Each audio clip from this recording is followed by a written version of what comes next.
नमस्कार, आइए आज के टॉप 10 खबरों पर एक नज़र डालते हैं। अमेरिका और ईरान के बीच पाकिस्तान में बातचीत हो रही है। इस दौरान पहले दोनों देशों की डेलीगेशन की पाकिस्तानी प्रधानमंत्री शहबाज शरीफ से मुलाकात हुई है। ईरान और अमेरिका के बीच आज कई मुद्दों पर सहमति बनने की उम्मीद जताई जा रही है।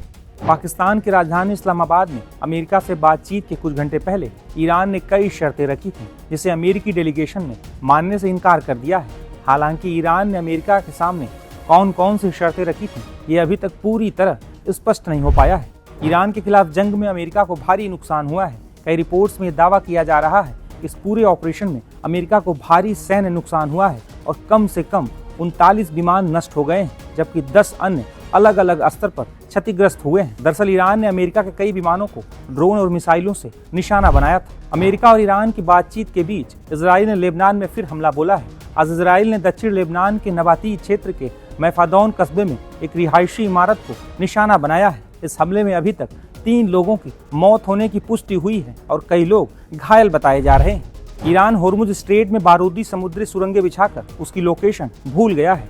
इन बारूदी समुद्री सुरंगों को अमेरिका की सैटेलाइट भी नहीं ढूंढ पा रही है और न ही ईरान उसे ढूंढ पा रहा है। कई रिपोर्ट्स में दावा किया जा रहा है कि अब सी ड्रोन्स के जरिए इन बारूदी समुद्री सुरंगों की सटीक लोकेशन पता लगाई जाएगी। पश्चिम बंगाल विधानसभा चुनाव के लिए प्रचार करने पहुंचे प्रधानमंत्री नरेंद्र मोदी ने आज ममता सरकार पर जोरदार हमला बोला है। पूर्व बर्धमान में एक विशाल जनसभा को संबोधित करते हुए प्रधानमंत्री ने कहा कि बंगाल में बीजेपी को मिल रहे जन समर्थन को देखकर टीएमसी घबराहट में आ गई है। उन्होंने वादा किया कि भाजपा की सरकार बनने पर राज्य की कानून व्यवस्था में बड़ा सुधार किया जाएगा। नीतीश कुमार ने राज्यसभा के सदस्य के रूप में शपथ ग्रहण कर लिया है। इसके साथ ही अब बिहार के नए मुख्यमंत्री के नाम पर मंथन तेज हो गया है। बिहार के सियासी गलियारों में हलचल काफी बढ़ गई है। सूत्रों के मुताबिक माना जा रहा है कि नीतीश कुमार 14 अप्रैल को मुख्यमंत्री पद से इस्तीफा दे सकते हैं। नासा का आर्टेमिस द्वितीय मिशन सफलतापूर्वक संपन्न हो गया है।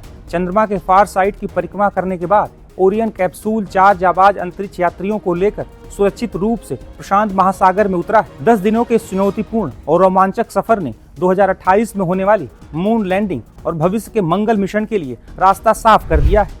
मथुरा के वृंदावन में यमुना नदी के केसी घाट पर श्रद्धालुओं से भरी नाव पलटने से 11 लोगों की दर्दनाक मौत हो गई है। पंजाब से आए एक ही परिवार के 7 लोगों की जान चली गई है। यह हादसा ओवरलोडिंग, बिना लाइफ जैकेट के अवैध संचालन और पांटून पुल की मरम्मत में लापरवाही की वजह से हुई। आईपीएल में आज चेन्नई सुपर किंग्स और दिल्ली कैपिटल के बीच मैच खेला जाएगा। इस सीजन में चेन्नई की टीम का प्रदर्शन काफी निराशाजनक रहा है। सीएसके ने अब तक 3 मैच खेले हैं और तीनों में उन्हें हार का सामना करना पड़ा है। तो ये रही आज की 10 बड़ी खबरें। धन्यवाद।